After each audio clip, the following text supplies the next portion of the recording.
Voici que je fais un monde nouveau, il germe déjà, ne le voyez-vous pas? Ce sont les paroles que nous avons entendues pendant la première lecture. Peut-être que nous ne les avons pas entendues parce que les enfants étaient encore en train de sortir, mais je vous le répète. Voici, je fais un monde nouveau, il germe déjà, ne le voyez-vous pas?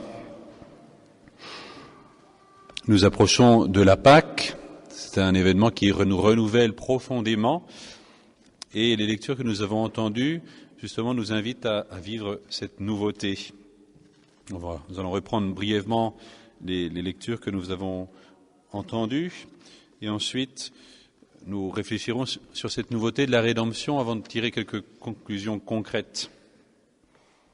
Dans la première lecture, le prophète Isaïe annonce le retour des exilés.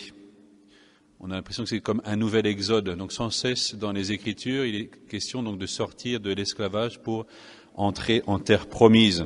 Évidemment, comme c'est un texte prophétique, c'est pas juste de partir de Babylone et revenir en Israël, c'est quelque chose de plus grand qui est annoncé.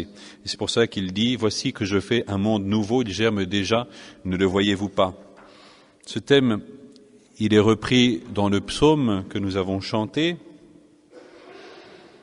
qui chante justement le retour des exilés, qui chante ce retour, qui parle de ce retour comme d'un rêve.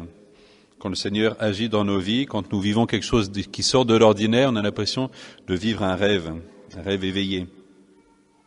Et puis, cette conclusion du psaume, il s'en va en pleurant, il jette la semence, il s'en vient en chantant, il rapporte les gerbes. Donc, j'ai quelque chose qui nous parle de la mort et de la résurrection de Jésus.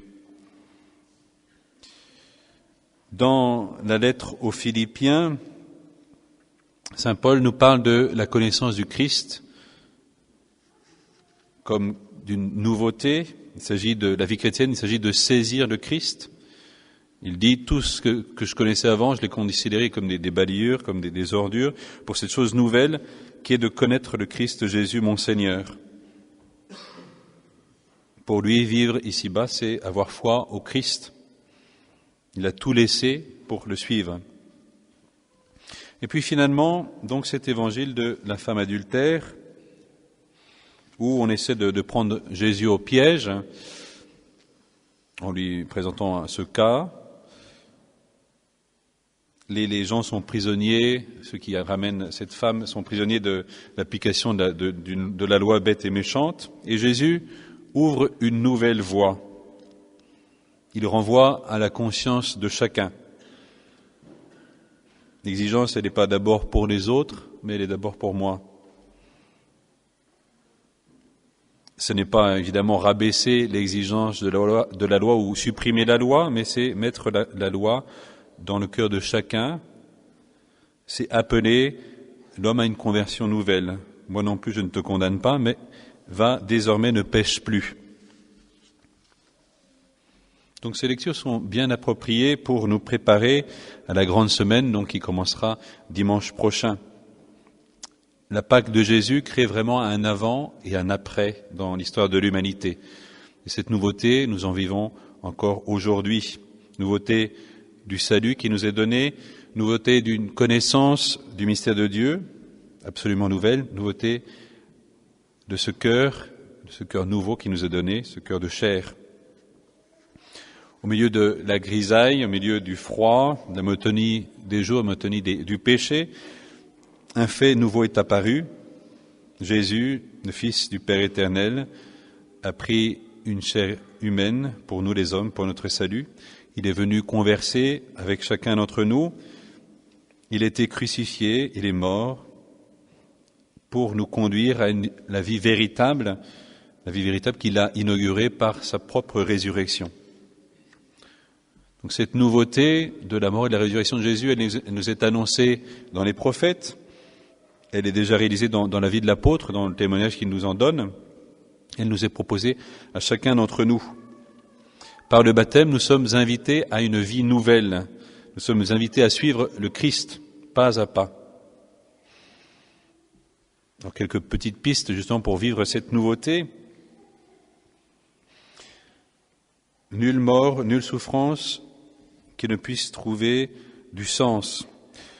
Pour essayer de de faire comprendre cela, j'ai un petit témoignage de Mère Teresa. Donc je vous lis simplement cette relation. Je me souviens que pour Noël, je donnais une conférence à des lépreux. Je disais, votre maladie, votre souffrance n'est pas une punition, c'est un don de Dieu. Vous avez été choisis pour prendre part à la passion du Christ. Vous avez été choisis pour l'offrir pour la paix dans le monde en action de grâce, pour ce que Dieu a fait pour tous les autres et pour vous. Et j'ai répété plusieurs fois qu'ils étaient les élus, qu'ils étaient aimés particulièrement. Il y avait un homme assis près de moi, à mes pieds, et il tirait sur mon habit. Dites-le encore, dites-le encore. J'ai dû le répéter 3 ou 4 fois. Vous avez été choisis, vous avez la paix parce que Dieu vous aime, et vous pouvez faire usage de votre souffrance, l'offrir à Dieu, l'accepter et l'offrir à Dieu, et vous pouvez obtenir la paix du monde.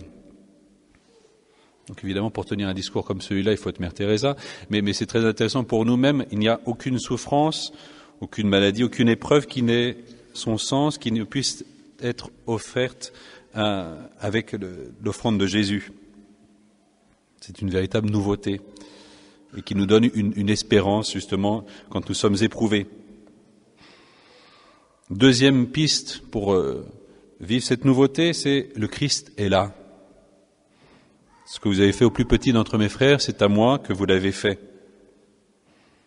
Jésus, il est là, dans mon enfant, il est dans celui qui est dans la nécessité, il est dans celui qui se sent indésirable ou mal aimé, il est là, il m'attend. La nouveauté, c'est justement que je peux le rencontrer, je peux le connaître, je peux le reconnaître dans mon conjoint, dans mes voisins, dans mes collègues de travail, il est là. Il s'agit d'avoir ce regard aiguisé pour pouvoir le reconnaître. Enfin, Jésus, la nouveauté, c'est de vivre à partir de ce cœur nouveau qui nous a été donné au moment du baptême. Alors si on reprend un petit peu la lecture, l'évangile, le cœur nouveau, c'est avoir un regard renouvelé sur mon prochain, non plus basé sur la condamnation, sur l'envie, sur la jalousie, mais un cœur prompt à pardonner, un cœur qui considère d'abord sa misère, pas celle des autres. Que celui qui n'a jamais péché lui jette la première pierre. Un cœur qui est appelé à quelque chose de plus grand par la foi. Enfin, un cœur qui ne se décourage pas, mais qui repart toujours. Vous savez que la petite Thérèse disait, la sainteté, ce n'est pas de ne pas tomber, mais c'est de toujours se relever. Demandons au Seigneur dans cette Eucharistie d'abord de faire un choix, de changer notre regard sur les autres, de reconnaître le Christ en chacun, de demander cette grâce de reconnaître et de le connaître, d'être vraiment renouvelé profondément dans ce désir du salut. Le Christ est là. Amen.